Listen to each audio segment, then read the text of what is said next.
인류가 50년 만에 기록을 깼습니다.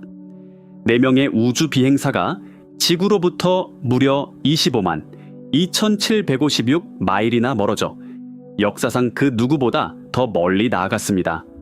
이것은 인류의 가장 위대한 승리의 순간 중 하나여야 했습니다. 그런데 그들이 그곳에서 발견한 것은 승리가 아닌 끔찍한 경고였습니다. 달의 어두운 면이 전혀 예상치 못한 비밀을 드러냈습니다. 그곳은 끊임없는 공격을 받고 있었습니다. 시간당 12회가 넘는 운석 충돌로 그 표면은 쉴 새 없이 두드려 맞고 있었습니다. 각각의 충돌은 수천 도에 달하는 폭탄과 맞먹었습니다. 물리 법칙이 그것을 허용해서는 안 되었습니다. 하지만 정말로 충격적인 사실은 이 폭격이 미래의 우리 기지에 어떤 의미를 갖는지였습니다. 여러분도 우주여행의 이 어둡고 위험한 이면이 궁금하시다면 좋아요를 누르고 구독해주세요. 왜냐하면 이제부터 보시게 될 내용은 우리의 화성에 대한 꿈마저 의심하게 만들 것이기 때문입니다. 시작합니다. 수년간 우리는 달을 조용하고 고요하며 죽은 세계라고 생각했습니다. 은색의 원반, 밤하늘에 떠있는 충실한 동반자. 하지만 우리가 불변이라 믿었던 이 풍경은 실은 믿을 수 없는 폭력성을 숨기고 있었습니다. 따라서 아르테미스 2호 팀이 그 은색 원반 뒤로 넘어갔을 때 그 절대적인 고요함 속에서 전혀 다른 진실과 마주하게 되었습니다. 달의 어두운 면에서 6번의 빛이 터져 나왔습니다. 6번의 각기 다른 폭발. 그리고 이 폭발들은 우리가 달에 대해 알고 있던 모든 것을 바꿀 무서운 진실의 서막에 불과했습니다. 이 폭발들은 과연 무엇이었을까요? 2026년 4월 6일 오리온 우주선은 달 표면 위 약 6,500km 상공을 날고 있었습니다. 모든 것이 칠흑 같은 어둠에 잠겨 있었습니다. 갑자기 그 일이 일어났습니다. 표면에 한 점의 빛이 나타났습니다. 1초도 안 되는 짧고 날카로운 섬광, 그리고는 사라졌습니다. 폭발을 처음 목격한 사람은 사령관 리드 와이즈먼이었습니다. 하지만 이것은 단지 시작에 불과했습니다. 왜냐하면 그날 밤 내내 무려 6번의 추가 폭발이 확인되었기 때문입니다.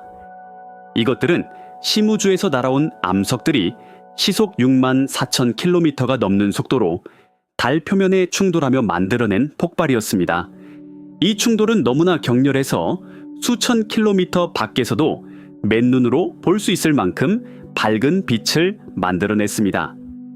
두 번의 폭발은 가장 긴장되는 순간, 즉 통신 두절 상태에서 일어났습니다. 그 순간 오리온은 달의 뒷면에 있었고 지구와의 모든 무선 연결이 끊어진 상태였습니다.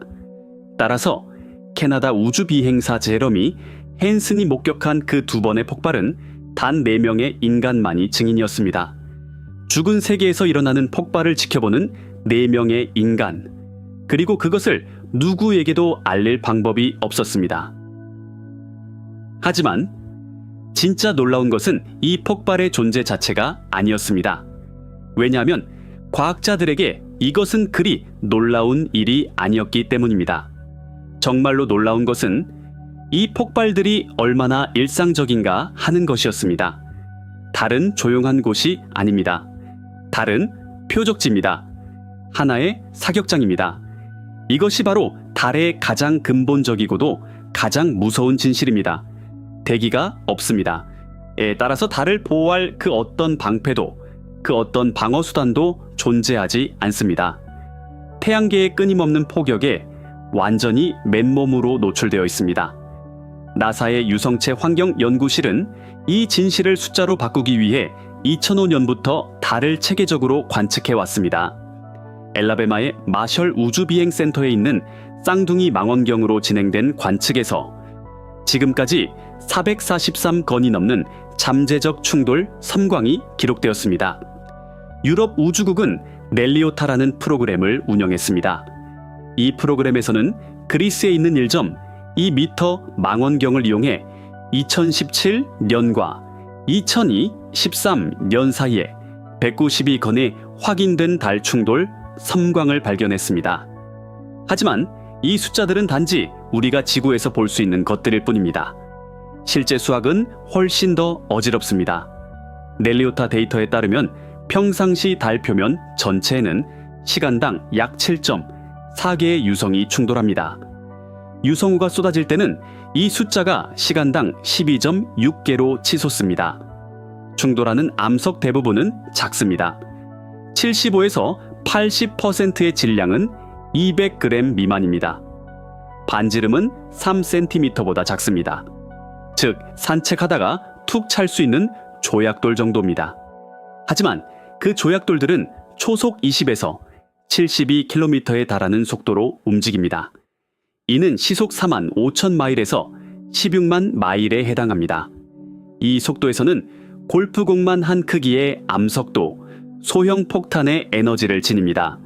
표면에 충돌하여 자신과 주변 흙을 증발시키고 몇 미터 크기의 크레이터를 만들며 2400에서 4500 켈빈에 이르는 온도의 섬광을 만들어냅니다. 이 온도는 강철을 녹일 만큼 높습니다. 왜냐하면 지구에서는 대기가 이런 우주 파편의 대부분을 땅에 닿기도 전에 태워버리기 때문입니다. 하지만 달에서는 모든 것이 목표물에 도달합니다. 모든 모래알이, 모든 자갈이, 모든 바위가 마찰도 없습니다. 연소도 없습니다. 경고도 없습니다. 오직 충돌만 있을 뿐입니다. 그렇다면 이 끊임없는 폭격은 달로 돌아가 그곳에 머물 계획을 하는 우리에게 과연 무엇을 의미할까요? 왜냐하면 나사는 단순히 달을 방문하는 것이 아니기 때문입니다. 돌아가서 영구적으로 머물 계획을 하고 있습니다. 아르테미스 3호는 우주 비행사를 달 표면에 착륙시킬 것입니다. 아르테미스 4호는 달 궤도에 우주 정거장을 건설할 것입니다. 미래의 임무들은 달의 영구적인 인간 거주지를 건설하는 것을 목표로 합니다. 하나의 기지, 하나의 생활 공간. 하지만 이 모든 계획은 달이 끊임없이 공격받고 있다는 사실을 고려해야만 합니다. 넬리오타는 이 가능성을 계산했습니다. 달 표면의 400제곱미터 미만 크기의 구조물이 10년 내에 탐지 가능한 유성에 맞을 확률은 10만 분의 2.9입니다. 이것은 작게 들릴 수 있습니다. 하지만 규모를 키워봅시다. 8,000제곱미터의 더 큰 복합시설이 타격당할 확률은 최악의 시나리오에서 0.9%까지 올라갑니다. 달 궤도에 있는 국제 우주 정거장 크기의 위성이 5년 혹은 그 이상 기간 동안 충돌할 확률은 1에서 2%입니다. 그리고 이 숫자들은 지구에서 탐지할 수 있을 만큼 큰 유성체만을 포함합니다. 미소 유성체, 즉 눈에 띄는 섬광을 일으키지 못할 정도로 작은 것들은 이 계산에서 완전히 제외됩니다. 그것들은 수백만 개나 존재합니다. 하의 달 표면에서 우주 유영을 하는 우주 비행사에게 초속 40km로 움직이는 동전 크기의 암석은 현재 지구에서도 우주에서도 그 어떤 우주복도 막도록 설계되지 않은 총알과 같습니다. 임무조종사 빅터 글로버는 이를 간단하게 이렇게 표현했습니다. 인간은 아마도 우리가 오늘 밤 본 것을 보도록 진화하지 않았을 겁니다. 하지만 아르테테미스 2호 팀이 그날 밤 본 끔찍한 것은 폭발뿐만이 아니었습니다. 왜냐하면 그 40분간의 통신 두절 동안 깅츠, 오리온이 달의 뒷면으로 사라지고 지구와의 모든 무선 연결이 끊어졌을 때 우주 비행사들은 완전히 혼자가 되었기 때문입니다. 역사상 모든 인간보다 더 외롭게. 그리고 그 침묵 속에서 그들이 달의 뒷면에서 목격한 것은 그들이 훈련받았던 그 어떤 것과도 달랐습니다. 색깔이 잘못되었습니다. 지형은 낯설었습니다. 그 침묵과 그 침묵 속에서 목격한 것들이 우리를 여정의 다음 목적지로 이끌고 있습니다. 왜냐하면 달의 뒷면은 두 개의 얼굴을 가진 세계이기 때문입니다. 왜냐하면 달의 뒷면은 우리가 아는 그 달이 아니기 때문입니다. 그곳에 도착했을 때 우주 비행사들이 마주한 것은 훈련에서 본 그 어떤 지도나 어떤 사진과도 맞지 않았습니다. 그리고 이 차이의 중심에는 인류 역사상 가장 깊은 고독의 순간 중 하나가 놓여 있었습니다. 절대적인 통신 두절 2026년 4월 6일 동부 표준시 18시 44분 오리온 우주선은 달의 뒷면으로 서서히 사라졌습니다. 제 바로 직전까지 나사의 캘리포니아, 스페인, 호주에 있는 거대한 안테나 기지들로 구성된 심우주 통신망은 승무원들을 추적하고 원격 측정 데이터를 받으며 생명 유지 장치를 감시하고 있었습니다. 하지만 다음 순간 오직 침묵만이 존재했습니다. 달의 거대한 질량이 모든 무선 신호를, 모든 데이터 흐름을 차단했습니다. 휴스턴 임무 통제 센터의 화면은 까맣게 변했습니다. 비행 책임자 주드 프렐링은 모두에게 이런 일이 일어날 것이라고 경고했었습니다. 하지만 물리학은 대답하지 않습니다. 따라서 40분 동안 지구의 그 누구도 기다리는 것 외에는 아무것도 할 수 없었습니다. 승무원들은 이 점에 대해 통보받았습니다. 그들은 이를 위해 훈련받았습니다. 통신 두절이 올 것을 알고 있었습니다. 하지만 어떤 것을 머리로 아는 것과 그것을 몸으로 경험하는 것 사이에는 하늘과 땅 차이가 있습니다. 왜냐하면 그 40분 동안 그들이 겪은 것은 그 어떤 시뮬레이션도 그들을 준비시킬 수 없었던 것이었기 때문입니다. 그들은 절대적인 고립을 경험했습니다.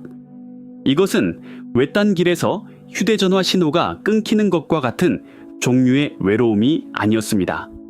이것은 절대적인 단절이었습니다. 전화할 사람도 없었습니다. 연락할 사람도 없었습니다. 아무것도. 달의 뒷면에 떠있는 대형 SUV 크기의 캡슐 안에 봉인된 4명의 인간. 지구와의 시야가 전혀 확보되지 않은 채.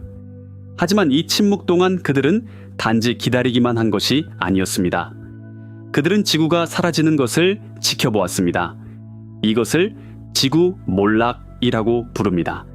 우리의 관점에서 해가 뜨고 지는 것처럼 달 궤도에 있는 사람에게는 지구 자체가 뜨고 집니다. 따라서 오리온이 뒷면으로 넘어갈 때 승무원들은 자신들의 고향 행성이 달의 지평선 아래로 떨어져 사라지는 것을 지켜보았습니다. 한순간 전에는 지구가 거기에 있었습니다. 칠흑 속에 떠있는 밝고 푸른 구슬. 다음 순간에는 사라졌습니다. 6,500km의 달 암석 뒤로 숨어버렸습니다. 모든 인간이 아는 유일한 우주가 달의 가장자리에 삼켜진 것입니다. 임무 전문가 크리스티나 코크는 나중에 이 순간에 대해 이야기했습니다. 하지만 그녀는 과학에 대해 말하지 않았습니다. 관측에 대해 말하지 않았습니다.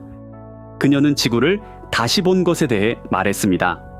이것만으로도 지구 없이 보낸 40분이 얼마나 중요했는지를 보여줍니다. 지구의 부재는 단지 시각적인 것이 아니었습니다. 심리적이었습니다. 실존적이었습니다. 하지만 이 깊은 고독은 달의 가장 큰 비밀 중 하나를 드러냈습니다. 우주 비행사들이 통신 두절에서 벗어났을 때 그들이 가져온 것은 충돌 보고서뿐만이 아니었습니다. 그들이 달에 우리에게 보이지 않는 면에 대해 이야기한 것들은 과학자들이 안다고 생각했던 모든 것을 다시 생각하게 만들었습니다. 왜냐하면 그 얼굴은 그들이 연구했던 그 어떤 사진과도 닮지 않았기 때문입니다. 달은 왜 2개의 얼굴을 가지고 있을까요? 지구에서 볼 때 보이는 어두운 점들을 마리아라고 부릅니다.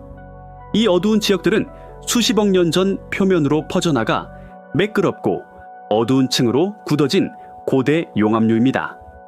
우리를 향한 면의 31%, 즉 거의 3분의 1이 이 화산 평원으로 덮여 있습니다.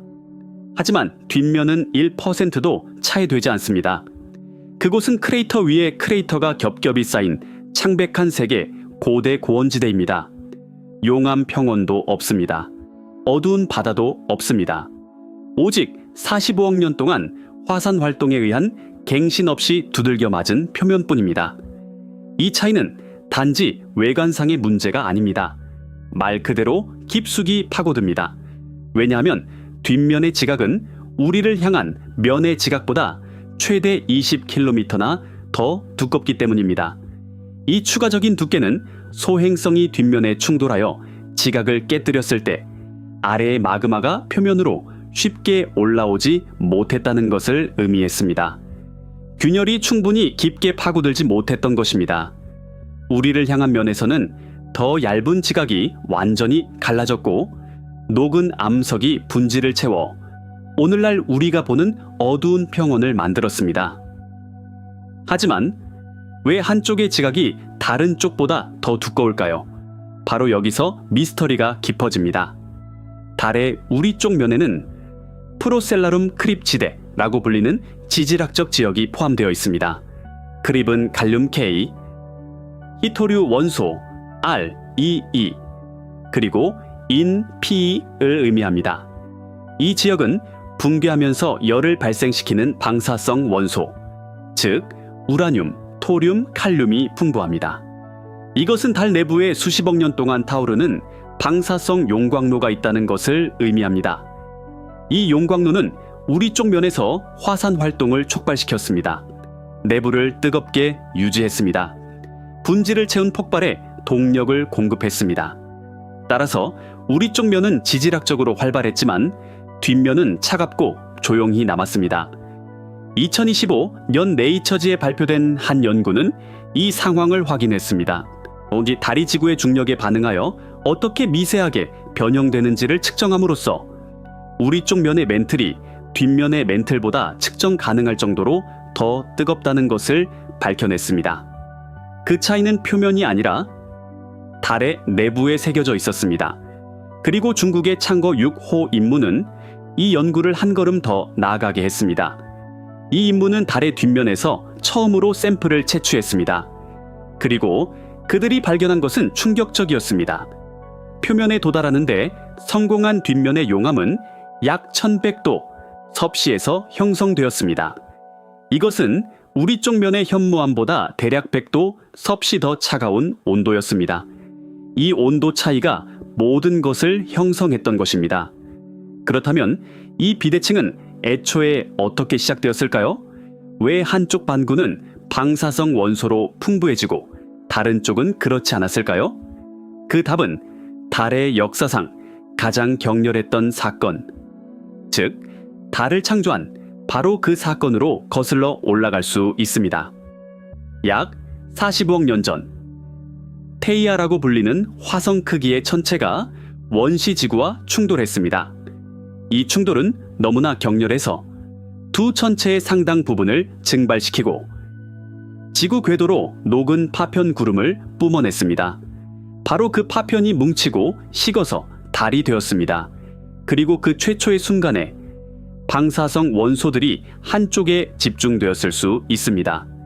그 순간부터 달의 운명은 결정되었습니다. 바로 아르테미스 2호 팀은 이 모든 배경 지식을 가지고 달의 뒷면으로 넘어갔습니다.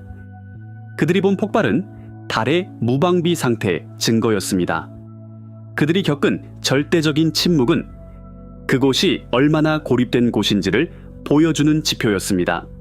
그리고 그들이 목격한 두 얼굴의 세계는 수십억 년 전에 던져진 화학적 주사위의 결과였습니다. 하지만 이 이론들과 데이터는 그 작은 캡슐의 창문 너머로 어떻게 보였을까요? 우주 비행사들이 직접 본 실제 발견들은 무엇이었을까요? 왜냐하면 우주 비행사들이 통신 두절에서 벗어났을 때 그들이 가져온 것은 충돌 보고서뿐만이 아니었기 때문입니다. 그들이 달에 우리에게 보이지 않는 면에 대해 이야기한 것들은 과학자들이 안다고 생각했던 모든 것을 다시 생각하게 만들었습니다. 왜냐하면 그 얼굴은 그들이 연구했던 그 어떤 사진과도 닮지 않았고 그 얼굴의 이야기는 두 개의 얼굴을 가진 세계였습니다. 그리고 그 이야기는 색깔들로 시작되었습니다. 잘못된 색깔들로 이론은 끝났습니다. 지도는 옆으로 치워졌습니다. 이제 창문 밖에는 날것의 현실만이 있었습니다.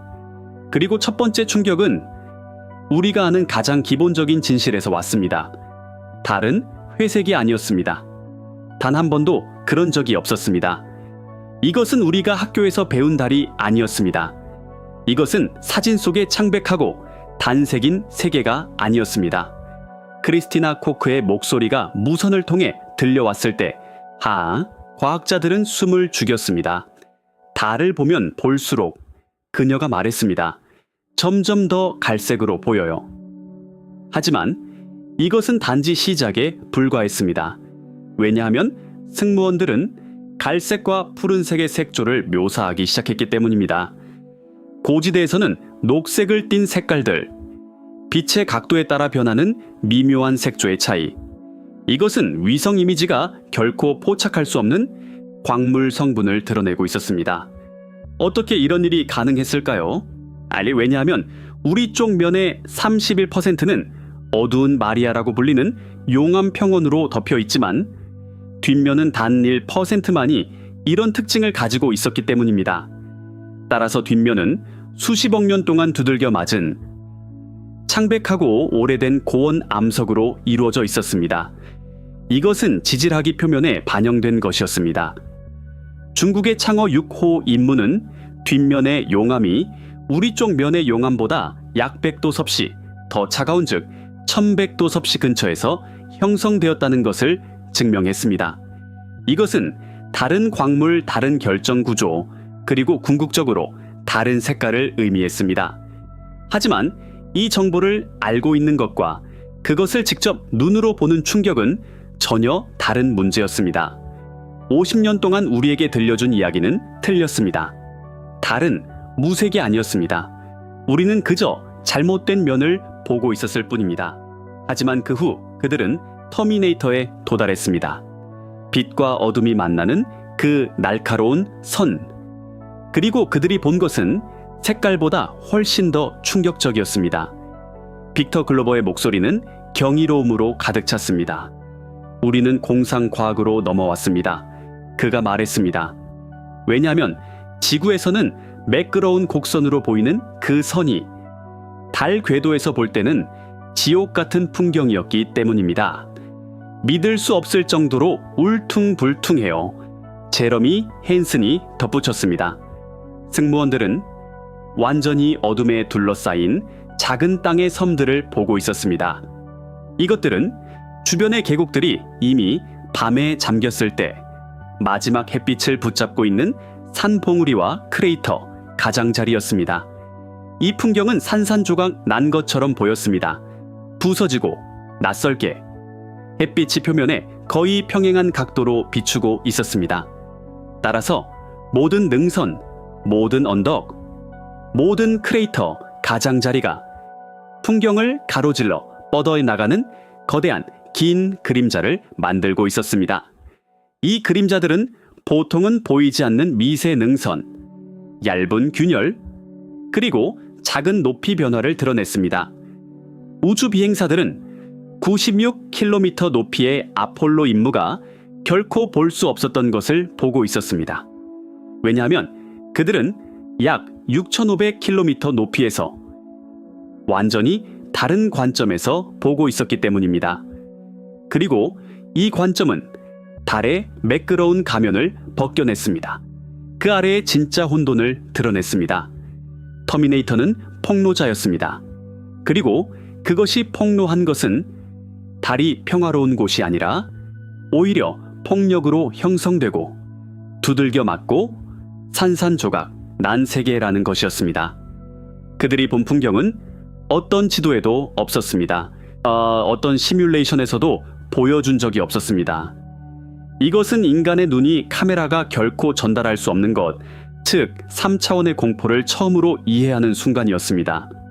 그리고 모든 것이 더 이상 이상해질 수 없다고 생각했을 때 진짜 불가능이 찾아왔습니다.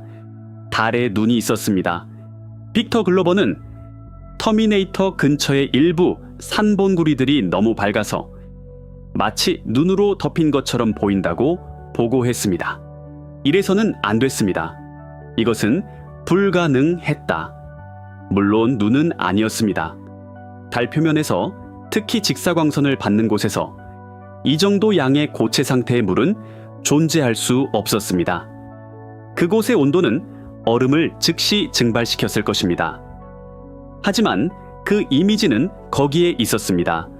우주 비행사들의 눈앞에. 논쟁의 여지 없이 지구에 눈 덮인 산맥처럼 보이는 풍경. 그렇다면 이것은 무엇이었을까요? 이것은 아마도 우주 풍화 작용에 노출되지 않은 신선한 암석이었을 것입니다. 초속 40km의 속도로 충돌한 운석이 표면 아래 더 밝은 물질을 드러낸 곳. 수백만 년 동안 태양풍과 미소 운석 충돌로 어두워지지 않은 순수한 암석. 이 암석은 낮은 각도의 햇빛을 엄청난 밝기로 반사하고 있었습니다. 하지만 이 합리적인 설명이 그 순간의 충격을 줄여주지는 않습니다. 왜냐하면 한쪽에는 온도가 영하 230도 섭씨까지 떨어질 수 있는 칠흑 같은 어둠의 계곡이 있었습니다. 다른 한쪽에는 그와 대조되는 이 믿을 수 없는 하얀 봉구리들이 있었습니다. 이 시각적 대비는 너무나 극단적이어서 뇌가 이것을 처리할 수 있는 유일한 참조점은 바로 눈이었습니다. 이 우주 비행사들은 물리적으로 거기에 있을 수 없다는 것을 알면서도 눈을 보고 있었습니다. 이것은 달이 얼마나 낯선 곳인지, 그리고 우리의 기대가 얼마나 불충분했는지에 대한 궁극적인 증거였습니다. 이 발견들은 퍼즐 조각과 같았습니다. 잘못된 색깔들, 조각난 풍경, 그리고 불가능한 눈, 모두 달이 우리에게 보여주는 얼굴과 얼마나 다른 곳인지를 외치고 있었습니다. 하지만 이것들은 단지 시각적인 충격일 뿐이었습니다. 단지 표면에서 일어난 일이었습니다. 그리고 아르테미스, 이 호팀이 마주한 가장 이상하고 가장 비인간적인 현상은 그들의 눈 밖에 있는 풍경이 아니었습니다. 그들의 눈 안에 있었습니다. 왜냐하면 절대적인 어둠 속에서 눈을 감고 있어도 그들은 계속해서 보고 있었기 때문입니다. 그리고 그들이 본 것은 폭격이었습니다. 하지만 이 폭격은 표면이 아닌 바로 그들 자신의 머릿속에서 일어나고 있었습니다. 이 현상은 아폴로 11회에서 처음 시작되었습니다. 버즈 올드린은 사령선 안에서 어둠 속에서 눈을 감고 잠을 청하고 있었습니다. 하지만 그는 빛의 섬광을 보았습니다. 창문에서 온 것이 아니었습니다. 경고등도 아니었습니다. 그의 눈 안에서 1초도 안 되는 시간에 나타났다가 사라지는 짧은 흰색 빗줄기. 그는 눈을 떴습니다. 선실은 어두웠습니다. 그리고 다시 눈을 감았습니다. 또 다른 섬광. 이것은 불가능했습니다. 하지만 이후의 모든 아폴로 승무원들이 동일한 현상을 보고했습니다. 아폴로 12호부터 17호까지 지구 궤도를 넘어 여행하고 어둠 속에서 시간을 보낸 모든 우주 비행사가 이 섬광들을 보았습니다. 어떤 것은 점 모양이었습니다. 눈꺼풀 뒤에서 터지는 카메라 플래시처럼. 어떤 것은 별 같았습니다. 어떤 것은 시야를 가로질러 흔적을 남기고 사라지는 선들이었습니다. 우주 비행사들은 환각을 보고 있는 것이 아니었습니다. 왜냐하면 그 설명은 훨씬 더 기이했기 때문입니다. 그들은 공격당하고 있었습니다. 우주선으로. 초신성, 블랙홀, 충돌하는 은하들의 충격파에서 비롯된 괴너지 입자들. 이 입자들은 빛의 속도에 가까운 속도로 우주를 가로질러 날아갑니다. 지구에서는 행성의 자기장과 대기에 의해 보호받습니다. 하지만 달과 심우주에서는 아무런 보호막이 없습니다. 따라서 그 입자들은 우주선의 벽을 통과합니다. 우주 비행사들의 몸을 통과합니다. 그리고 일부는 그들의 눈을 통과합니다. 입자가 눈의 유리체를 통과할 때 그 매질에서의 국소적인 빛의 속도를 초과하면 체렌코프 복사라고 불리는 짧은 푸른 빛의 섬광을 만들어냅니다. 혹은 입자가 망막 세포에 직접 부딪혀 마치 빛에 맞은 것처럼 발화하게 만듭니다. 평균적으로 아폴로 우주 비행사들은 매 2.9분마다 섬광을 보았다고 보고했습니다. 이것은 그들의 머릿속을 통과하는 폭격의 시각적 증거였습니다. 각각의 섬광은 우주선 입자 하나가 우주 비행사의 머리를 거의 빛의 속도로 통과하며 에너지를 남기고 갈 길을 갔다는 것을 의미했습니다. 그리고 이것은 단지 시작에 불과했습니다. 하지만 달의 비밀은 보이지 않는 입자들에만 국한되지 않았습니다. 어떤 것들은 표면 위에 거대한 붓으로 그려진 것 같았습니다. 승무원들이 관찰한 35개의 목표 중 하나는 르네상스 시대부터 과학자들을 어리둥절하게 만든 지형이었습니다. 그 이름은 라이너 감마의 우리 쪽 면의 가장 큰 어두운 용암 평원인 폭풍의 대양에 위치해 있습니다. 그리고 달에 그 어떤 것과도 닮지 않았습니다. 왜냐하면 라이너 감마는 갱 표면에 있는 밝고 올챙이 모양의 표시이기 때문입니다. 1600년대 원시적인 망원경으로 처음 발견되었습니다. 그 이후로 연구되고 논의되었습니다. 이것은 크레이터가 아닙니다. 이것은 용암류가 아닙니다. 이것은 뚜렷한 지질학적 기원이 없는 표면의 밝기 패턴입니다. 마치 누군가가 어두운 현무암 위에 옅은 붓으로 그림을 그린 것처럼 보입니다. 어떻게 이럴 수 있을까요? 그 답은 달의 가장 기이한 특징 중 하나에 있습니다. 라이너 감마는 단지 밝은 점이 아닙니다.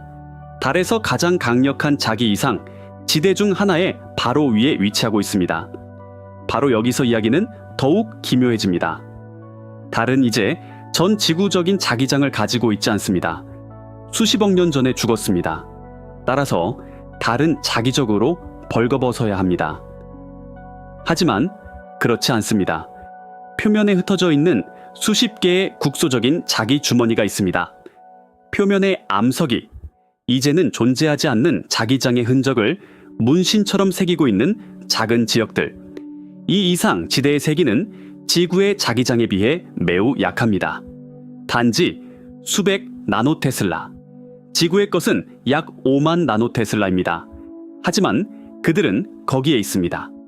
그리고 라이너 감마를 포함한 달의 밝은 소용돌이. 대부분은 바로 이 자기장들 위에 위치하고 있습니다. 주도적인 이론은 자기 선크림 가설이라고 불립니다. 이 자기 이상 지대가 들어오는 태양풍 입자의 일부를 굴절시켜 그 아래의 표면을 우주 풍화로부터 보호한다는 것입니다. 따라서 그 지역은 더 밝게 남아 있습니다. 하지만 이것은 더 깊은 질문을 제기합니다. 이 자기 문신들은 애초에 어떻게 거기에 생겨났을까요? 이 자기 유령들의 기원에 대한 3가지 주요 설명이 있습니다. 첫째는 해성 충돌입니다. 해성이 달에 충돌했을 때 자화된 물질 남길 수 있습니다. 둘째는 거대한 분지를 형성한 충돌입니다. 거대한 소행성이 달에 충돌했을 때 달의 고대 자기장이 아직 활발할 때 철이 풍부한 파편을 표면으로 뿜어냈을 수 있습니다. 이 파편이 식으면서 자기적 흔적을 그 안에 가두었을 수 있습니다. 하지만 3번째 설명이 가장 매력적입니다. 티타늄 함량이 높은 마그마가 지하에서 식으면서 관측된 이상 지대를 설명할 만큼 강력한 자성을 생성할 수 있다는 것을 보여줍니다. 이 모델에 따르면 자기 이상 지대는 표면이 아니라 지각 깊숙이 묻혀있는 지하 자석들입니다. 즉 라이너 감마는 단지 표면에 얼룩이 아니라 수십억 년 전에 죽은 발전기와 지하의 기묘한 지질학이 표면에 비친 유령인 것입니다. 나사는 이 지역을 면밀히 조사하기 위해 루나 버텍스라는 임무를 계획했지만 이 임무는 연기되었습니다. 따라서 그 소용돌이의 미스터리는 당분간 해결되지 않은 채로 남아 있습니다. 달 표면에 자기 잉크로 쓰인 메시지. 그리고 과학자들은 여전히 이 메시지를 읽는 법을 배우고 있습니다. 폭발, 잘못된 색깔들, 눈처럼 보이는 봉구리들, 머릿속의 빛, 그리고 자기 문신들. 아르테미스 2호 팀은 이론과 숫자를 넘어 고 달이 얼마나 기묘하고 얼마나 활발하며 얼마나 신비로운 곳인지를 직접 보았습니다. 하지만 이 모든 발견들은 더 근본적인 질문을 떠올리게 합니다. 이 모든 것을 어떻게 보았을까요? 인간의 눈과 위성의 카메라 사이의 차이점은 무엇일까요? 나사는 왜 수십억 달러짜리 로봇 대신 티셔츠를 창문에 걸고 어둠 속을 들여다보려 애쓰는 4명의 인간을 그곳에 보냈을까요? 이것은 인간의 눈이 기계가 결코 해낼 수 없는 것을 어떻게 해냈는지에 대한 이야기입니다. 그리고 그 이야기는 하나의 폭격이었습니다. 하지만 이 충격적인 발견들 뒤에 있는 메커니즘은 정확히 어떻게 작동하는 걸까요? 왜 한 명의 인간이 수십억 달러짜리 위성이 보지 못하는 것들을 볼 수 있는 걸까요? 이제 속도를 늦추고 이 질문에 기술적인 세부 사항으로 들어가 볼 시간입니다. 왜냐하면 그 답은 단지 생물학과 물리학에만 있는 것이 아니라 모래 상자와 티셔츠의 단순함 속에 숨어 있기 때문입니다. 아르테미스 2호 임무의 가장 중요한 과학적 목표 중 10가지가 있었습니다. 하지만 그 중 하나는 센서나 분광기가 아닌 바로 인간의 눈과 관련이 있었습니다. 이 메커니즘들 중 첫 번째는 인간의 눈이 위성 카메라와 갖는 근본적인 차이에 있습니다. 위성을 특정 건반만 있는 피아노에 비유할 수 있습니다. 달 정찰 궤도선과 같은 위성들은 2009년부터 달을 놀라운 세부사항으로 지도와 있습니다. 우리는 표면의 거의 모든 제곱미터에 대한 고해상도 이미지를 가지고 있습니다. 하지만 이 카메라들은 빛을 특정 파장대, 즉 고정된 주파수로 기록합니다. 마치 피아노가 도, 솔, 그리고 다음 옥타브의 미, 건반만 누를 수 있는 것과 같습니다. 그 사이의 음들은 놓칩니다. 인간의 눈은 그렇게 작동하지 않습니다. 왜냐하면 인간의 눈은 연속적인 스펙트럼을 감지하기 때문입니다. 피아노가 아니라 완전한 오케스트라입니다. 위성이 측정하도록 설계된 파장대 사이에 떨어지는 미묘한 색의 변화를 감지할 수 있습니다. 따라서 승무원들이 갈색, 푸른색, 녹색을 띤 색조를 본 것은 이 색들이 위성의 사각지대에 떨어졌기 때문입니다. 그들은 거기에 있었습니다. 단지 우리가 올바른 악기로 듣고 있지 않았을 뿐입니다. 아르테미스, 이 호달, 과학 책임자인 켈시 영은 이 상황을 완벽하게 요약합니다. 잘 훈련된 뇌에 연결된 인간의 눈은 말 그대로 눈 깜짝할 사이에 미묘한 색 관찰을 할 수 있습니다. 이 간단한 문장은 우리가 왜 인간을 보내는지에 대한 모든 주장을 담고 있습니다. 카메라는 특정 파장, 예를 들어 700나노미터나 550나노미터 같은 특정 범위를 기록합니다. 하지만 612나노미터의 미세한 주황색 톤은 어떨까요? 만약 그것이 카메라에 미리 설정된 대역 중 하나에 속하지 않는다면 소프트웨어에게는 단순히 존재하지 않는 것입니다. 이미지에서는 이웃 대역의 색으로 반올림되거나 완전히 사라집니다. 하지만 인간의 눈과 뇌는 이 미세한 차이를 즉시 포착합니다. 이것이 바로 우주 비행사들이 보고한 색깔들이 달의 지질학을 이해하는데 혁명적인 이유입니다. 왜냐하면 모든 광물은 빛을 약간 다르게 반사하기 때문입니다. 다른 색깔은 다른 광물을 의미합니다. 그리고 이것은 달의 자원 지도를 만드는데 지극히 중요합니다. 하지만 이것은 단지 색 인지에 관한 것만이 아닙니다. 두 번째이자 아마도 더 중요한 메커니즘은 조명 각도의 지속적인 변화였습니다. 켈시 영은 이를 설명하기 위해 간단한 비유를 사용했습니다. 모래상자를 상상해 보세요. 이 모래상자에 손전등을 비추세요. 손전등을 바로 위에서 비추면 단지 모래의 색과 밝기만 보입니다. 하지만 손전등을 옆에서 낮은 각도로 비추면 각각의 모래알이 만드는 작은 그림자들이 갑자기 나타납니다. 표면이 울퉁불퉁한지 아니면 매끄러운지, 즉 지형과 형태를 이해하게 됩니다. 궤도에 있는 위성은 매번 통과할 때마다 표면을 단 하나의 조명 조건에서 포착합니다. 마치 모래상자의 위에서만 찍은 사진과 같습니다. 하지만 아르테미스 2호 승무원들은 달 표면의 동일한 지형을 계속해서 변하는 조명 아래에서 보았습니다.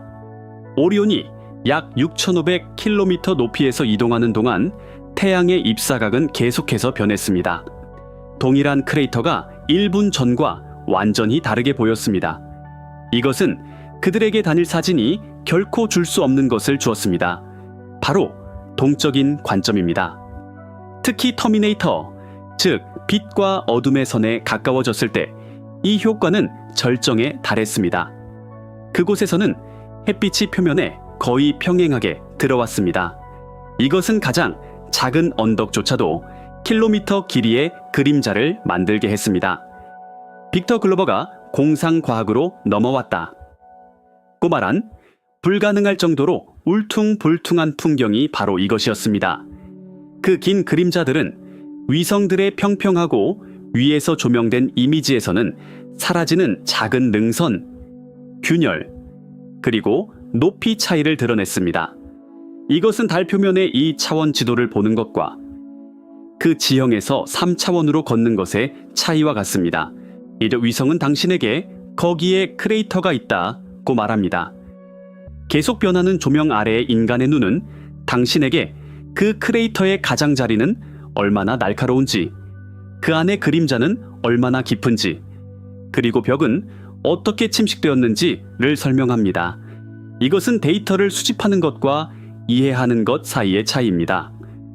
세 번째 핵심 메커니즘은 시차 효과와 3차원 인지입니다. 이것은 움직이는 차의 창문 밖을 볼 때 당신의 뇌가 자동으로 하는 일입니다. 당신에게 가까운 나무들은 빠르게 지나가는 반면 멀리 있는 산들은 거의 움직이지 않습니다. 당신의 뇌는 이 움직임의 차이를 물체들이 얼마나 멀리 있는지를 이해하는 데 사용합니다. 이것이 바로 시차입니다. 이제 이것을 달의 규모로 가져가 봅시다. 아르테미스 2호 팀이 거의 930km 폭의 거대한 오리엔탈레 분지 옆을 지나갈 때 우주선은 시속 수천 킬로미터로 움직이고 있었습니다. 따라서 승무원들은 분지를 계속해서 변하는 각도에서 관찰했습니다. 15분 안에 오리온의 위치는 수백 킬로미터나 변했습니다. 이것은 뇌가 3차원 이미지를 생성하기 위한 거대한 기준선을 만들었습니다. 이것은 단일 궤도 사진이 결코 제공할 수 없는 것입니다. 사진은 아무리 고해상도라 하더라도 평면입니다. 하지만 승무원들의 뇌는 이 계속 변하는 이미지들을 결합하여 오리엔탈레 분지의 실제 3차원 구조를 마음속에 그려냈습니다. 이 때문에 그들은 겹쳐진 세 개의 거대한 산맥고리 코르디에라, 외부룩, 내부룩 산맥을 단지 지도의 원으로가 아니라 실제 깊이를 가진 거대한 구조물로 인식했습니다.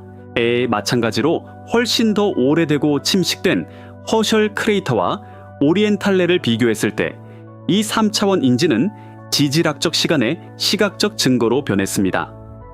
수십억 년의 폭격이 크레이터를 어떻게 부드럽게 만들고 변형시켰는지를 구체적으로 보았습니다. 이것은 지질학 교과서를 읽는 것과 그 지질 구조물 안에 서 있는 것의 차이와 같습니다. 나사는 특히 이 이유 때문에 인간의 눈을 그곳에 보냈습니다. 왜냐하면 가장 진보된 컴퓨터조차도 진화로 수억 년 동안 미세 조정된 인간 두뇌의 패턴 인식 및 3차원 모델링 능력과 아직 경쟁할 수 없기 때문입니다. 바로 이 세 가지 메커니즘, 즉 전체 스펙트럼 색 인지, 변화하는 조명이 만들어내는 질감 노출, 그리고 시차를 통한 3차원 시각이 아르테미스 2호의 과학적 성공의 기초를 이루었습니다. 이것은 인간의 눈이 기계보다 왜 우월한지에 대한 기술적인 설명이었습니다.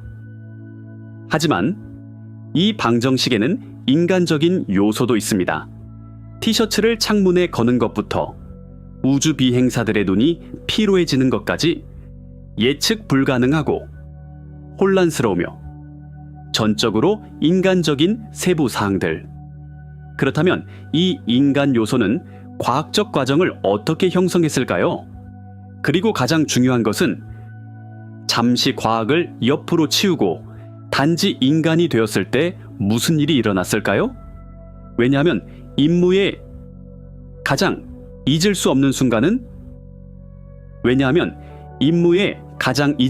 순간은 어떤 기술 데이터로도 측정할 수 없었기 때문입니다. 그리고 이것은 우리를 네 번째이자 가장 중요한 메커니즘으로 이끕니다. 바로 인간 자신입니다. 과학의 무균 실험실이 인간 존재에 어수선하고 예측 불가능하며 매혹적인 현실과 만나는 곳. 이 메커니즘은 티셔츠 한 장으로 시작됩니다. 달 표면의 그 미묘한 색 차이를 인지하기 위해 승무원들의 눈은 어둠에 완전히 적응해야 했습니다. 하지만 오리온 캡슐 내부는 표시등과 태블릿 화면으로 가득했습니다. 따라서 승무원들은 극도로 간단한 해결책을 찾았습니다. 창문 중 하나에 내부에서 오는 빛을 막기 위해 티셔츠를 걸었습니다. 수십억 달러짜리 우주 임무에서 가장 중요한 관측 중 하나가 티셔츠 한 장의 도움으로 이루어지고 있었습니다. 하지만 인간적 요소는 여기서 끝나지 않았습니다. 왜냐하면 그 티셔츠가 캡슐 내부에 습기 때문에 창문에 김이 서리게 했기 때문입니다. 이로 인해 승무원들은 김을 말리기 위해 응축 호스를 사용해야 했습니다. 이것은 로봇 임무에서는 결코 마주치지 않을 문제입니다. 로봇은 피곤해하지 않습니다. 땀을 흘리지 않습니다. 숨을 쉬지 않습니다. 하지만 인간은 그렇습니다. 빅터 글로버는 어두운 선실, 희미한 태블릿 화면, 그리고 밝은 달 표면 사이를 오가는 것이 눈에 얼마나 필요한지를 언급했습니다.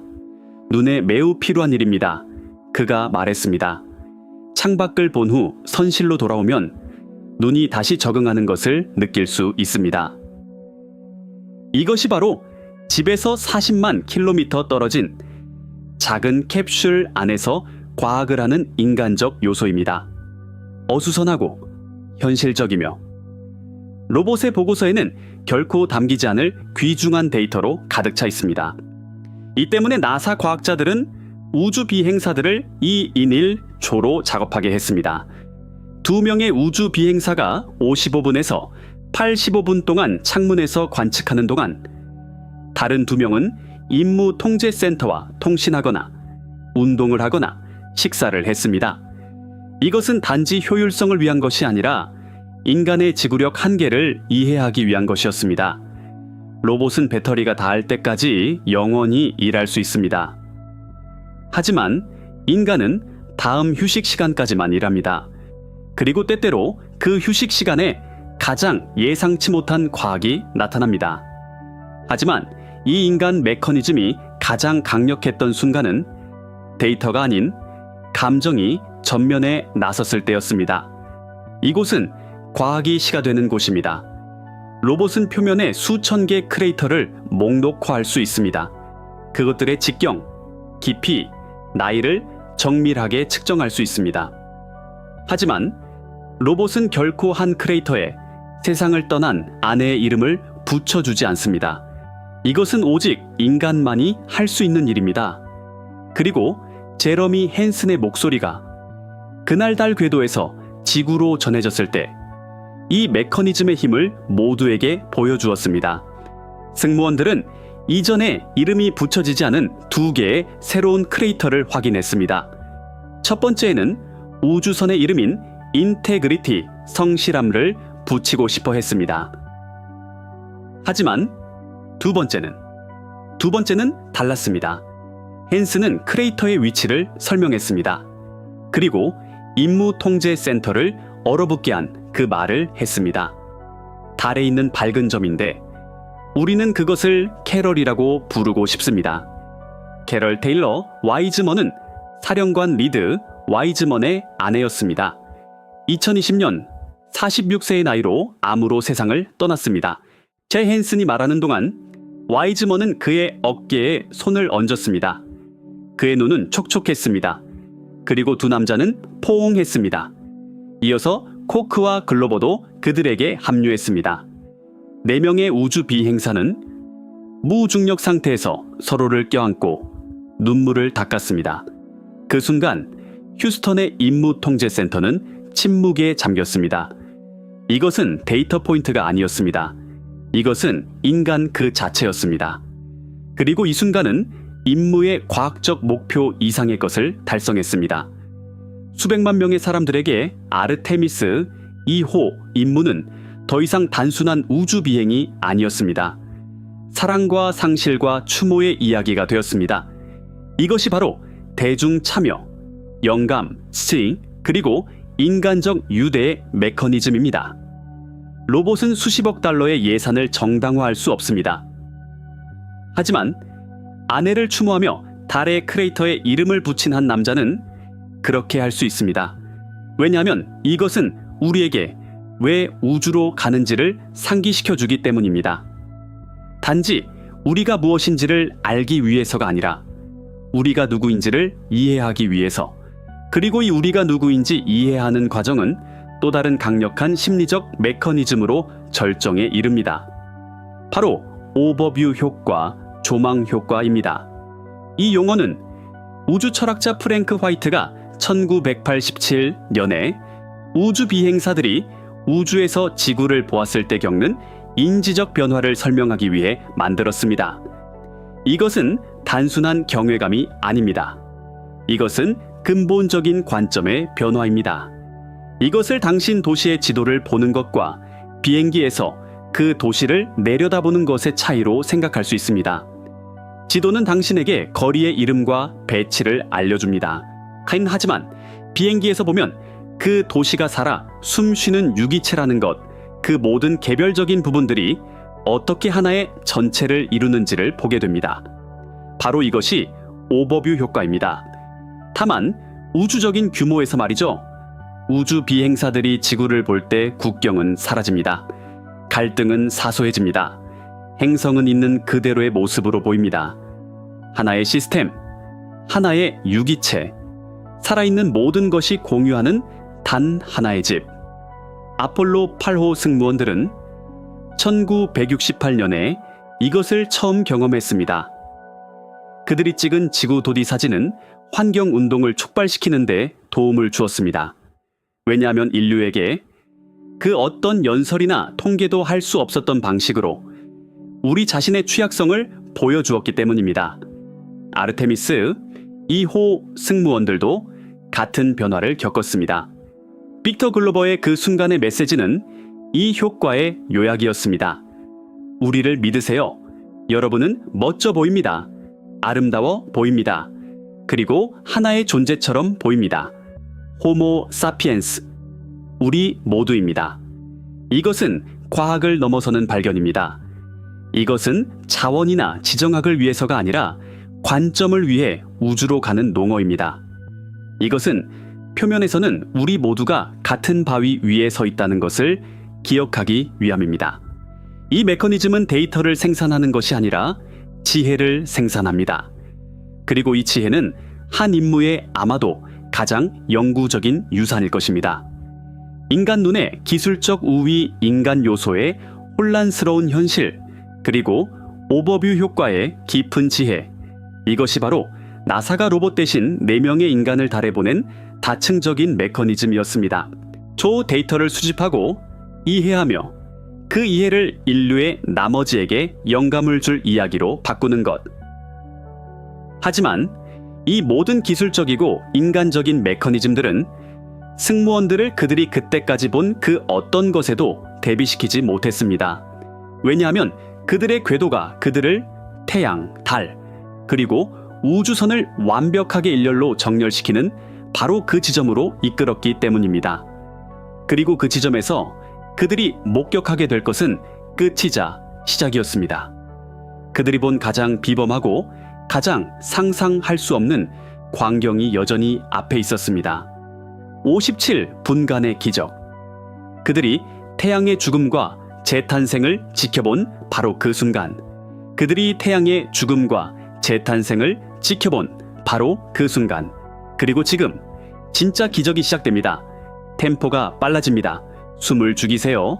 왜냐하면 지금까지 이야기한 모든 것은 단지 준비 운동에 불과했기 때문입니다. 폭발들, 잘못된 색깔들, 터미네이터의 공포, 이것들은 단지 서막이었습니다. 하지만 이제 본 무대가 시작됩니다. 이것은 영상의 절정입니다. 인류 역사상 가장 먼 곳으로의 여정, 깨어진 기록들, 무너진 패러다임들, 그리고 이전에 어떤 인간도 목격하지 못했던 믿을 수 없는 광경들.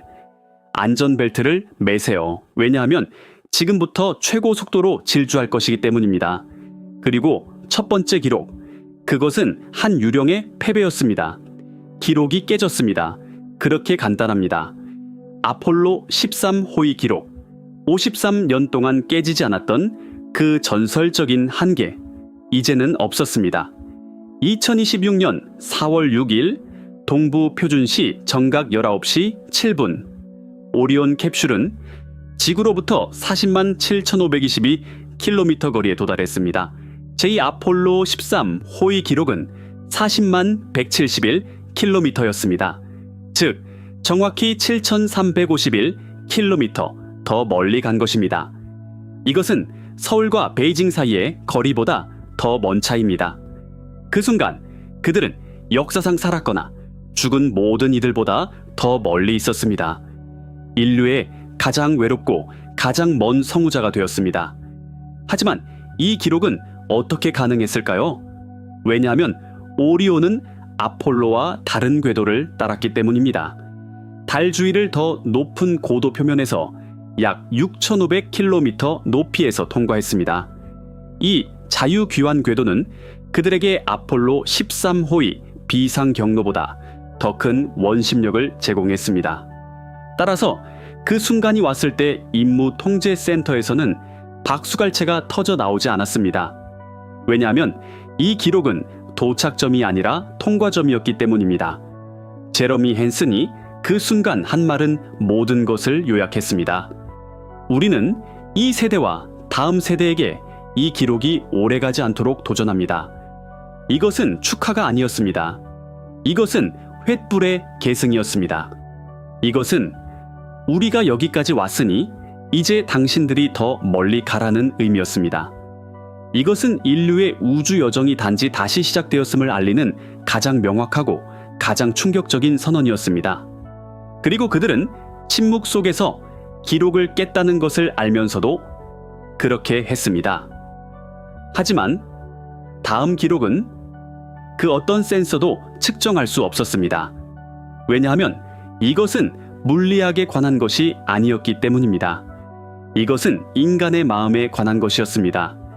역사상 가장 먼 곳에서 가장 인간적인 순간이 펼쳐졌습니다. 그리고 이것 또한 기록이었습니다. 이전에 어떤 인간도 집에서 40만 킬로미터 떨어진 곳에서 세상을 떠난 아내를 추모하며 천체에 이름을 붙인 적이 없었습니다. 이것은 역사상 처음이었습니다. 이것은 캐럴의 순간이었습니다. 사령관 리드 와이즈먼이 46세의 암으로 잃은 아내, 승무원들은 이름이 붙여지지 않은 2개의 새로운 크레이터를 발견했습니다. 하지만 캐럴 크레이터의 선택은 우연이 아니었습니다. 그 크레이터는 달의 우리 쪽 면과 뒷면의 경계에 위치해 있었습니다. 글루슈코 크레이터 근처, 지구에서 달의 특정 통과 지점에서 볼 수 있는 밝은 점이었습니다. 달에 있는 밝은 점, 헨슨이 말했습니다. 그리고 그 순간 와이즈먼의 눈은 촉촉해졌습니다. 4명의 우주 비행사는 무중력 상태에서 서로를 껴안았습니다. 이것은 나사가 계획한 것이 아니었습니다. 이것은 절차가 아니었습니다. 이것은 인간애였습니다.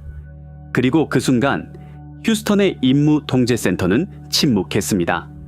수백만 달러짜리 장비들, 수백 명의 전문가들, 모두가 침묵하고 그 순간의 신성함을 목격했습니다. 인터넷은 그 순간 폭발했습니다. 한 댓글로는 캐럴은 말 그대로 달까지 사랑받았나 보군요 라고 썼습니다. 달에 있는 그녀의 아이들은 밤하늘을 보며 엄마를 볼 수 있겠네요 라고 말했습니다. 이것은 우주 임무가 어떻게 한순간에 보편적인 인간 이야기로 변모할 수 있는지를 보여주는 가장 위대한 증거였습니다. 이것은 과학의 차가운 논리가 슬픔과 사랑의 온기로 녹아내린 순간이었습니다. 그리고 이것이 아르테미스 2호의 가장 영구적인 기록이 될지도 모릅니다. 인류가 가장 먼 곳에서도 결코 마음을 집에 두고 오지 않았다는 것을 보여준 기록. 그리고 그때 역사가 반복되었습니다. 하지만 반복이 아닌 메아리처럼 더 강하게, 더 선명하게 7시 24분 오리온은 40분간의 통신 두절 끝에 달의 뒷면에서 나타났습니다. 그리고 창문 밖에는 그것이 있었습니다. 지구도디 아폴로 8호가 1968년 크리스마스에 찍은 그 상징적인 사진. 인류의 집단 무의식에 새겨진 그 순간, 이제 53년이 넘는 세월이 흐른 후 새로운 세대를 위해 생생하게 펼쳐지고 있었습니다. 하지만 이번에는 달랐습니다. 오리온은 아폴로보다 훨씬 더 멀리 있었습니다. 따라서 지구는 더 작고 더 연약해 보였습니다. 절대적인 칠흑 속에 떠있는 밝고 푸르고 하얀 보석.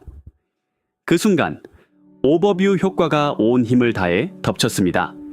크리스티나 코크는 그 순간을 겸허함이라고 표현했습니다. 빅터 글로버는 그 순간의 통합적인 힘을 아마도 가장 잘 요약한 사람이었습니다. 여러분은 하나의 존재처럼 보입니다. 그가 지구를 보며 말했습니다. 호모 사피엔스, 우리 모두입니다. 어디서 왔든 어떻게 생겼든 상관없이 우리 모두는 하나의 민족입니다. 이것은 40만 킬로미터 밖에서 온 평화의 메시지였습니다. 이것은 빌 앤더스가 1968년에 느꼈던 그 첫 충격의 21세기적 반향이었습니다. 우리는 달을 탐사하러 왔지만 앤더스가 말했습니다. 사실 우리는 지구를 발견했습니다. 아르테미스 2호 팀도 같은 것을 발견했습니다. 하지만 이번에는 그 발견을 공유할 수 있는 기술을 가지고 있었습니다. 그 순간을 온 행성과 동시에 공유할 수 있었습니다. 그리고 지구는 숨을 죽이고 지켜보았습니다. 자신의 작고 연약하며 믿을 수 없이 귀중한 초상화를. 하지만 이 감동적인 순간은 단지 다음에 상상할 수 없는 사건의 전조일 뿐이었습니다. 그리고 바로 그 순간이 왔습니다. 가장 놀랍고 가장 믿기 힘들며 가장 장엄한 순간. 지구에서의 개기일식. 몇 분간 지속됩니다. 사람들은 그 몇 분을 위해 수천 킬로미터를 여행합니다. 그들은 웁니다. 소리 지릅니다. 그들의 삶이 바뀝니다. 이제 이것을 가져가서 30을 곱하세요. 왜냐하면 아르테미스 2호 팀이 목격한 것은 몇 분이 아닌 몇 시간에 걸친 일식이었기 때문입니다. 2026년 4월 6일 20시 35분 오리온의 관점에서 태양이 달 뒤로 미끄러져 들어가기 시작했습니다. 그리고 완전히 사라졌습니다. 그리고 코로나가 폭발했습니다. 태양의 수백만 도에 달하는 외부 대기. 평소에는 태양 자체의 밝기 때문에 결코 보이지 않는 그 유령 같고 하얀 불꽃. 이제 달의 검은 원반 주위에서 왕관처럼 빛나고 있었습니다. 형용할 수 없습니다. 리드 와이즈먼의 목소리가 들려왔습니다. 우리 뇌가 이 이미지를 처리하지 못하고 있습니다. 절대적으로 초현실적입니다. 빅터 글로버가 덧붙였습니다. 인간은 아마도 우리가 본 것을 보도록 진화하지 않았을 겁니다. 하지만 이 일식을 역사상 유례없는 것으로 만든 것은 바로 그 지속 시간이었습니다. 개기일식은 20시 35분부터 21시 32분까지 지속되었습니다. 무려 57분, 거의 1시간. 어떻게 이것이 가능했을까요? 왜냐하면 지구의 관측자와 달리 오리온은 달의 그림자를 통과하는 것이 아니었기 때문입니다. 그것과 함께 움직이고 있었습니다.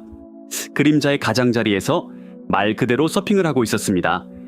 이것은 이전에 어떤 인간도 경험하지 못한 경험이었습니다. 글로버는 그 순간을 라스베이거스의 룩소르 호텔 꼭대기에 있는 420억 칸델라짜리 스포트라이트에 비유했습니다. 이것은 그가 말했습니다.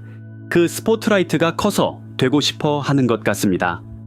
하지만 가장 큰 충격은 어둠이 아니었습니다. 달의 어두운 면은 칠흑같이 어두워야 했습니다. 하지만 그렇지 않았습니다. 환하게 빛나고 있었습니다. 희미하고 유령 같은 빛으로 빛나고 있었습니다. 그리고 그 빛은 태양에서 오는 것이 아니었습니다. 우리에게서 오고 있었습니다. 지구에서. 우리 행성의 낮은 쪽이 우주로 너무나 많은 햇빛을 반사해서 그 빛이 40만 킬로미터를 여행하여 달의 밤 쪽을 비추고 있었습니다. 이것을 지구광이라고 합니다.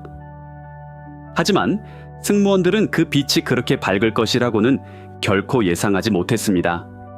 지구가 너무 밝아서 글로버가 보고했습니다. 밤 쪽의 표면, 지형을 볼 수 있습니다. 그 순간 역할이 뒤바뀌었습니다.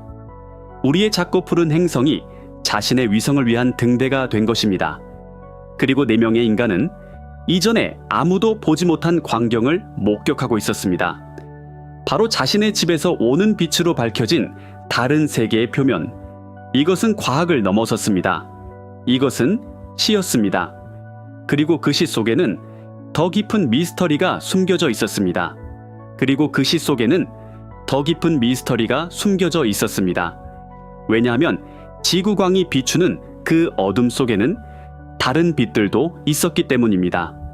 기적은 끝나지 않았습니다. 진짜 쇼는 이제 막 시작되고 있었습니다.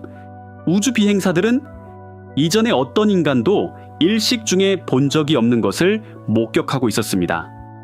태양계 자체가 배경 장식에서 벗어나 무대 자체가 되고 있었습니다. 이것은 역사상 가장 독특하고 가장 예상치 못한 천문 관측이었습니다. 왜냐하면 그 칠흑 같은 어둠 속에서 갑자기 그들이 나타났기 때문입니다. 4개의 밝은 점, 4개의 행성, 금성, 화성, 토성, 그리고 수성 모두 동시에 달의 검은 실루엣 주위에서 빛나고 있었습니다. 보통은 태양 근처의 행성들을 보는 것이 거의 불가능합니다. 하지만 그 57분 동안 달이 태양을 완벽하게 가렸기 때문에 하늘은 태양계의 내부 궤도를 드러낼 만큼 어두워졌습니다. 이것은 지구에서는 결코 할 수 없는 관측이었습니다. 왜냐하면 지구 대기는 빛을 산란시켜 이런 약한 점들을 숨기기 때문입니다. 하지만 그 절대적인 공허 속에서 행성들은 다이아몬드처럼 빛나고 있었습니다.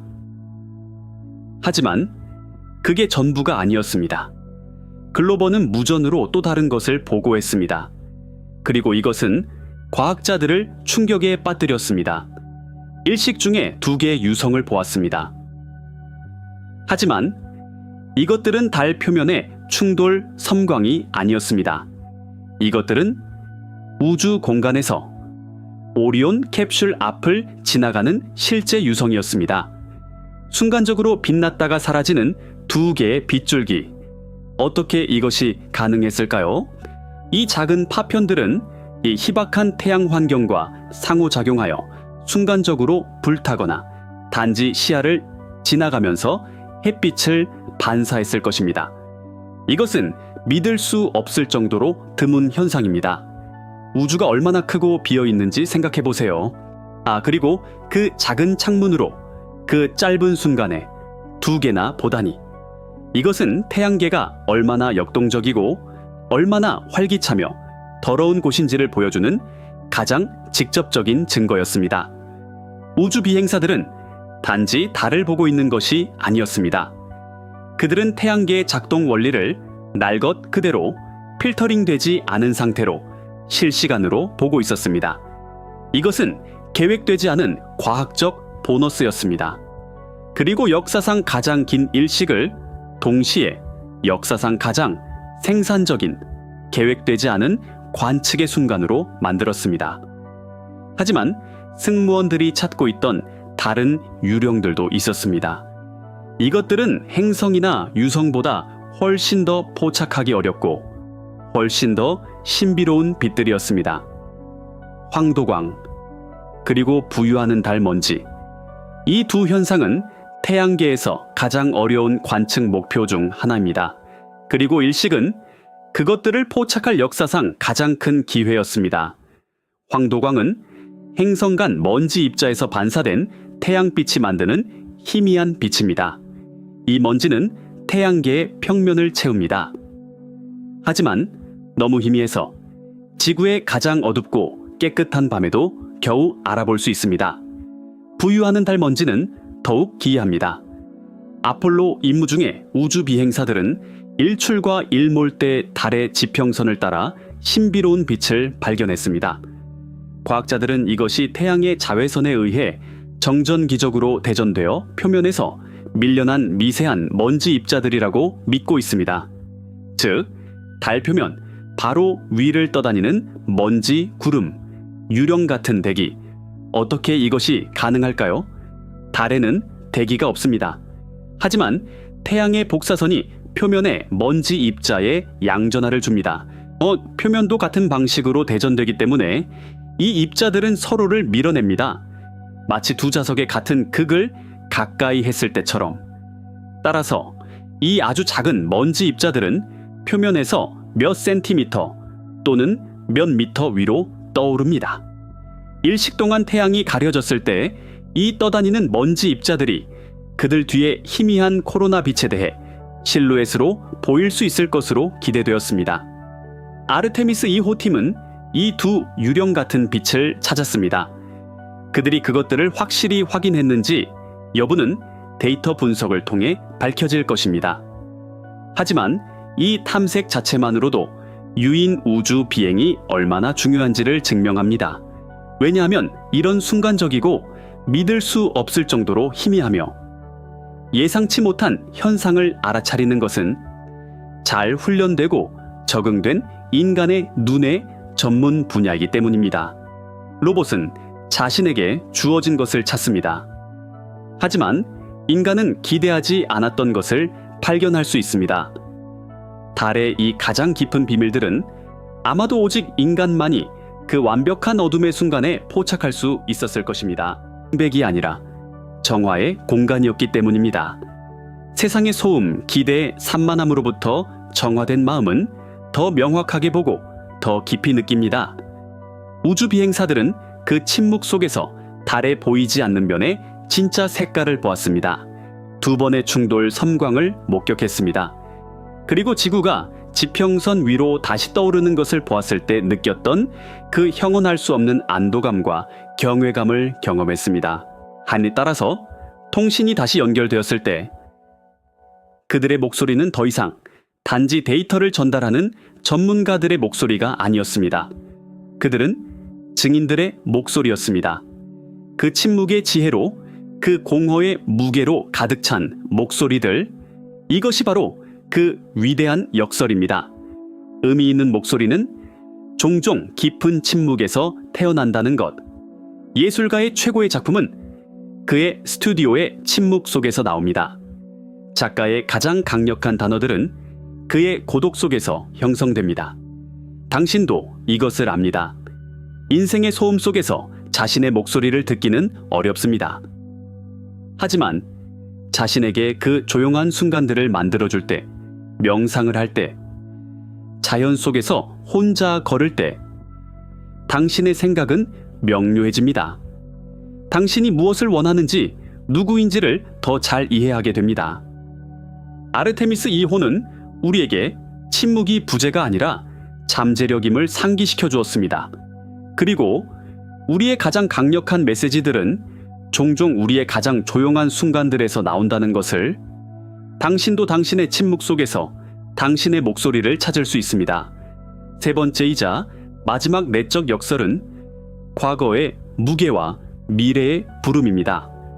한편으로는 임무의 모든 순간에 스며들어 있던 아폴로의 유령이 있었습니다.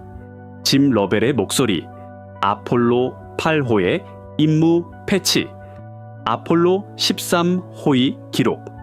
이것은 53년 만에 반세기 전에 도달했던 곳으로 돌아가는 것이 가져오는 우울하고 비극적인 감정이었습니다. 이것은 한편으로는 잃어버린 시간, 연기된 꿈에 대한 인정이었습니다. 과거의 황금 시대에 대한 향수, 마치 앞으로 거대한 발걸음을 내딛는 대신 단지 과거의 발자국을 따라가는 것 같았습니다. 전 이것은 진보가 얼마나 느리고 어려울 수 있는지를 상기시켜 주는 것이었습니다. 그리고 과거가 때로는 미래 위의 그림자처럼 드리워질 수 있다는 증거였습니다. 하지만 아르테미스 2호 임무는 과거가 그림자가 아니라 기반이 될 수 있음을 보여주었습니다. 그것은 감옥이 아니라 발사대였습니다. 짐 러벨의 목소리는 비가가 아니라 축복이었습니다. 풍경을 즐기게 라고 말하며 그는 사실 이 유산을 가지고 더 멀리 나가라고 말하고 있었습니다. 그리고 제러미 헨슨이 기록이 깨졌을 때 던진 그 도전은 이 철학의 정점이었습니다. 이 기록이 오래가지 않도록 하라. 이것은 과거를 부정하는 것이 아닙니다. 이것은 과거에 바칠 수 있는 가장 큰 존경입니다. 이것은 당신들이 한 일이 너무나 귀중해서 우리는 그 위에 쌓아 올려 더 높이 올라가야만 한다는 의미입니다. 그리고 이 임무는 아폴로의 유산을 그것을 다양화함으로써 존중했습니다. 크리스티나 코크, 한 명의 여성, 빅터 글로버, 한 명의 흑인, 제러미 헨슨, 한 명의 캐나다인. 이것은 아폴로의 동질적인 세계를 넘어 더 포용적인 미래를 예고하는 것이었습니다. 이것이 바로 그 위대한 역설입니다. 미래로의 가장 견고한 발걸음은 종종 과거에 대한 가장 깊은 존경을 표하며 내딛는다는 것. 당신도 당신의 과거를 짐으로 볼 수 있습니다. 당신이 저지른 실수, 당신이 겪은 실망. 하지만 그것들은 동시에 당신의 스승입니다. 당신을 당신으로 만든 경험들입니다. 당신의 과거를 존중하는 가장 좋은 방법은 그 안에서 사는 것이 아니라 그것으로부터 교훈을 얻어 당신의 미래를 건설하는 것입니다. 당신의 인생도 당신이 누구였는가와 누구가 될 것인가 사이의 다리입니다. 그리고 아르테미스 2호는 우리에게 그 다리를 견고하게 건설하는 것이 가능함을 보여주었습니다. 개인과 우주, 침묵과 소리, 과거와 미래. 이 내적인 여정들은 그 4명의 우주 비행사를 영원히 바꾸었습니다. 하지만 이 변화는 단지 그들에게만 속한 것이 아닙니다. 이 변화는 하나의 가능성으로서 우리 모두에게 제공됩니다. 왜냐하면 이 임무는 우리에게 단지 달에 대해서만이 아니라 동시에 인간이 된다는 것이 무엇을 의미하는지에 대한 새로운 언어를 주었기 때문입니다. 하지만 이 모든 철학적 깊이의 끝에 여전히 답이 없는 질문이 남아 있습니다. 실용적이고 구체적이며 미래지향적인 질문. 이 모든 경험들, 이 모든 교훈들, 이 모든 역설들, 우리에게 다음 단계를 밟기 위해 무엇을 주는가? 이 여정에서 우리가 얻은 최종적인 교훈은 무엇인가? 그리고 그 교훈은 우리를 인류의 다음 위대한 모험으로 어떻게 준비시키는가? 그리고 그 교훈은 아마도 이 모든 여정에 가장 예상치 못했고 가장 깊은 선물일 것입니다. 왜냐하면 이 경험은 그 4명의 인간에게 그리고 따라서 우리 모두에게 행동과 수용 사이의 그 미묘한 균형을 가르쳤기 때문입니다. 이것은 아마도 배우기 가장 어려운 교훈일 것입니다. 하지만 가장 중요합니다. 이것이 바로 우리를 인류의 다음 위대한 모험으로 준비시킬 궁극적인 지혜입니다.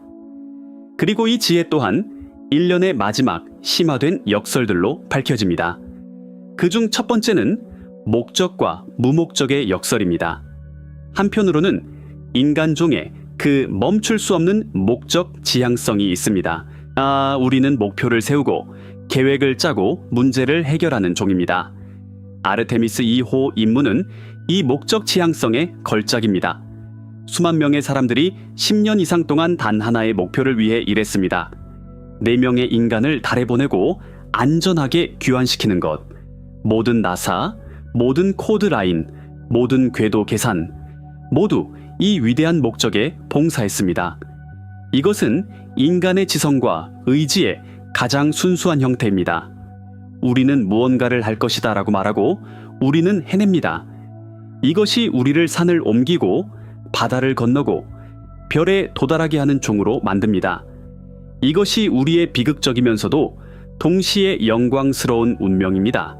항상 다음 정상, 다음 목표를 찾는 것. 갸바엔 하지만 그 캡슐이 달 궤도에 도달했을 때, 그 목표에 도달했을 때 우주 비행사들은 전혀 다른 현실과 마주했습니다. 우주 자체는 아무런 목적이 없습니다. 그 6번의 운석 충돌은 어떤 목적을 위해 일어난 것이 아니었습니다. 그냥 일어났습니다. 달이 2개의 얼굴을 가진 것은 어떤 계획의 일부가 아니었습니다. 단지 화학적 우연이었습니다. 우주는 우리의 프로젝트, 우리의 목표, 우리의 꿈에 완전히 무관심합니다. 이것이 바로 우주 속 인간의 위치에 대한 가장 충격적인 진실입니다. 우리는 의미를 창조하는 기계로서 근본적으로 의미 없는 우주에 살고 있습니다. 그리고 이것은 깊은 외로움과 목적 상실감을 유발할 수 있습니다. 하지만 아름다움은 바로 여기에 있습니다.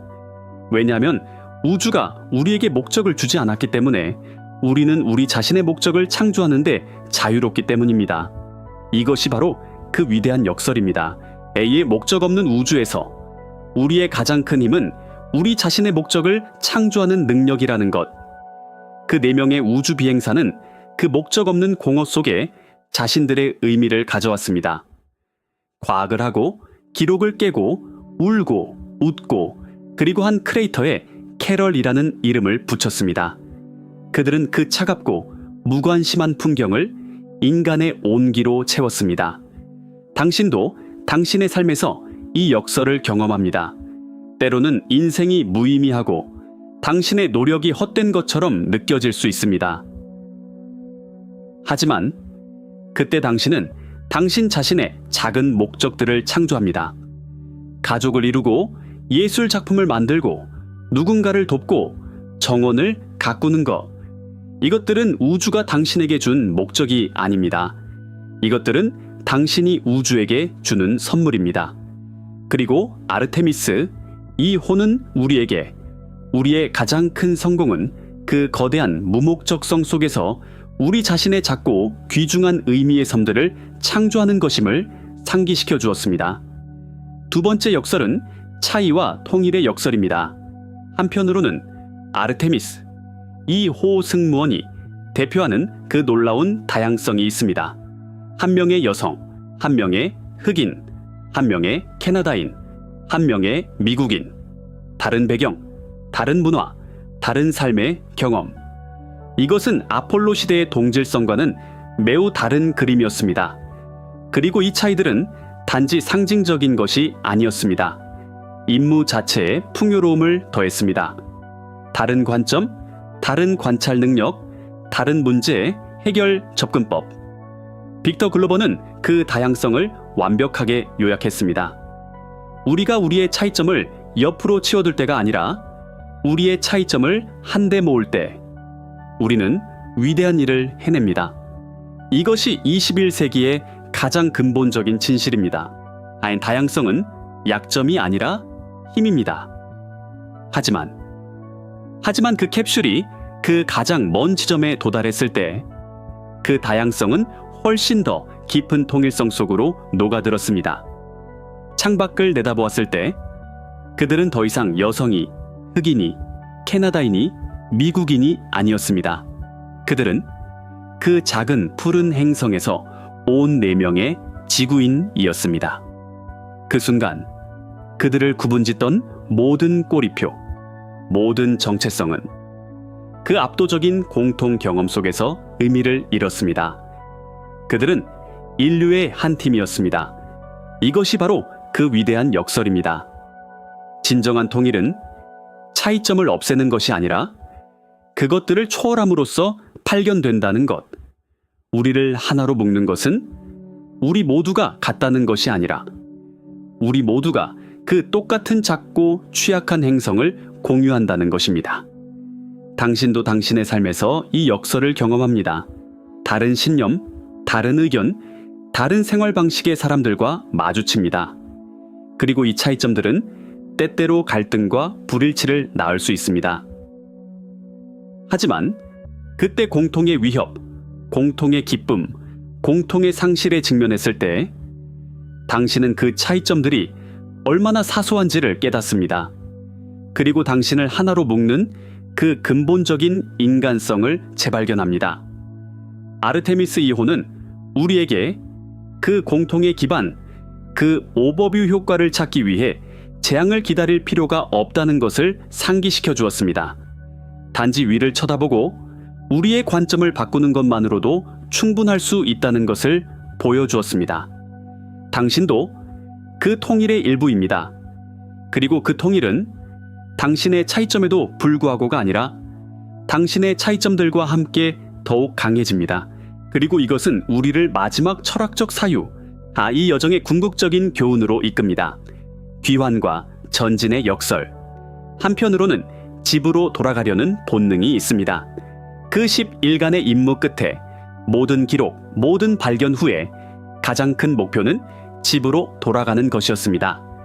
휴스턴의 임무 관제사들이 그들의 패치를 뒤집는 그 단순하지만 강력한 제스처는 모든 것을 요약했습니다. 우리는 당신들을 집으로 데려올 준비가 되어 있습니다. 이것은 인간의 가장 근본적이고 원초적인 욕망입니다. 안전한 곳에, 익숙한 곳에, 사랑하는 사람들 곁에 있는 것. 그 푸른 행성은 단지 바위 덩어리가 아니었습니다. 그것은 집이었습니다. 그리고 그 집으로 돌아가는 것은 여정의 가장 달콤한 승리였습니다. 이것이 바로 인간 본성의 비극적이면서도 동시에 아름다운 진실입니다. 아무리 멀리 가더라도 우리 안의 한 부분은 항상 집으로 돌아가고 싶어 합니다.